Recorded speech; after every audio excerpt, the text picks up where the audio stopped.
आज वजीर आजम साहब जो आ रहे हैं वो किसान कार्ड की डिलीवरी के लिए आ रहे हैं।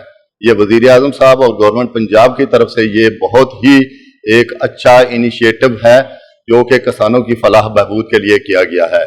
इसमें किसानों की फलाह बहबूद इस तरह है कि किसानों को जो हम पहले खादें इस्तेमाल करते थे और जो पेस्टिसाइड इस्तेमाल करते थे उसमें सब्सिडी दी जाएगी। जो किसान DAP इस्तेमाल करेगा उसको 1000 रुपये पर बैग दिया जाएगा।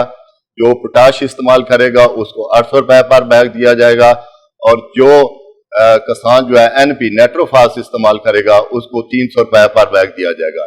जो पहले पेस्टिसाइड इस्तेमाल होती थी, महंगी दवाई थी, उसके लिए भी है किसानों को पर बॉटल जो है वो 300 रुपये सब्सिडी दी जाएगी। और ये 4 फसलों के लिए 4 दफा ले सकते हैं। हमारे अकाउंट में सब्सिडी की अमाउंट जो है वो डिपॉजिट हो जाएगी और हम इजीली उसको विड्रा कर सकते हैं।